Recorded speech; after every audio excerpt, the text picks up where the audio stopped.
In the cold silence of space, there was a sound that shouldn't have existed. A broken transmission, faint, distorted, but undeniably human. It began as static, a hiss of cosmic noise, until, beneath the chaos, a voice trembled through. Faint words in Russian, a breath, then a heartbeat. The world would later call it the Lost Transmission. It was the early 1960s, when space wasn't just a frontier. It was a battlefield of pride. America and the Soviet Union raced not for stars, but for dominance. Every rocket launch was a secret, every failure buried under propaganda. But somewhere in the noise of radio waves, a handful of amateur radio operators in Italy picked up something the world wasn't supposed to hear. Two brothers, Achille and Giovanni Giudica-Cordiglia, had built a homemade listening station near Turin. They wanted to hear satellites. Instead, they heard something else. On a cold night in 1961, their equipment caught a heartbeat, not mechanical, not random, a rhythm, soft, steady, human. Then, after long moments of silence, came a woman's voice, weak, fading, speaking in Russian. "Is anyone there? We are burning. We are losing control." The brothers recorded everything. They looked at each other, terrified, because no official Soviet mission had been announced that day. If this was real, someone was dying above the earth, unheard, unseen. The transmission continued for 12 minutes, then ended with a final breath and a faint crackle of static. No one knew who she was.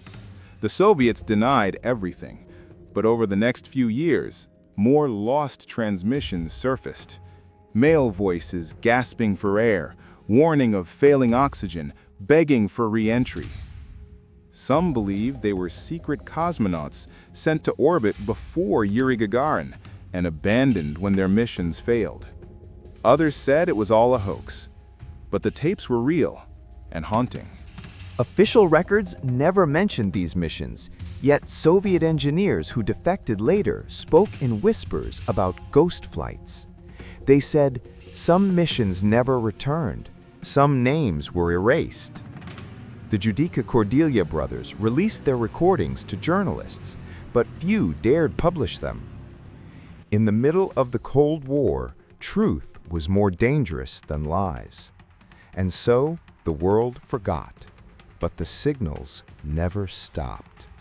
Decades later, in the early 2000s, a deep space array in California picked up a faint, repeating signal, a pattern eerily similar to the Italian brothers' recordings. At first, scientists dismissed it. Solar interference, cosmic background noise. But when the signal was decoded, it carried a human voice and a single phrase in Russian. Yes, I'm still here. Was it possible that a capsule, launched secretly in the 1960s, was still orbiting Earth, its signal echoing through time? Experts said no. Batteries couldn't last that long. But engineers who studied the waveform found irregular power spikes, as if something on board was still trying to speak. One analyst said quietly, "It's like someone trapped in the dark, still knocking on the door of the living." High-resolution scans later revealed a small metallic object orbiting at 900 kilometers, its structure old, its origin unregistered. No active beacon, no name, just silence.